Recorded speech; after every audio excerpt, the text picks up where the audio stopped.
রাজনীতির ওয়াক্তায় পড়লাম, আস্তাগফিরুল্লাহ। আমি কি কোন দলের নাম বলেছিলাম, কাউকে গালি দিয়েছিলাম? দাঁড়ান দাঁড়ান দাঁড়ান, আমার ভূমিকার কথা শুরু হয়েছিল 3.5 হাত মাটির কবর দিয়ে। যুবক ভাইরা বলো,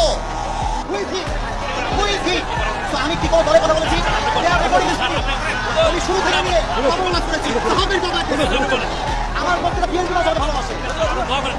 আল্লাহর কোরআন দিয়ে আইন চলবে, এটা কোনো রাজনৈতিক কথা হইতে পারে? এটা মুসলমানদের পরিচয় পাবে আগামী সংসদ চলবে কোরআন দিয়ে। সেই প্রমাণপত্রের জন্য একটা থাকবে না, যুবক ভাইরা। আজ থেকে কেউ যদি বাধা দেয়, তোমরা আমার বাংলার যুবক ভাইরা ওদের বাবার নাম ভুলা দিবে। বাংলাদেশ চলবে আল্লাহর কোরআন দিয়ে। মুসলমানের দেশ এটা, দেশটা স্বাধীন করেছি।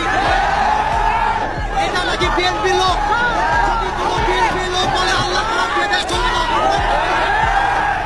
এমন নেতা চাই যার কোরআন দিয়ে দেশ চলবে। এমন নেতা চাই যে তুমি আদর্শ মানতে চাও।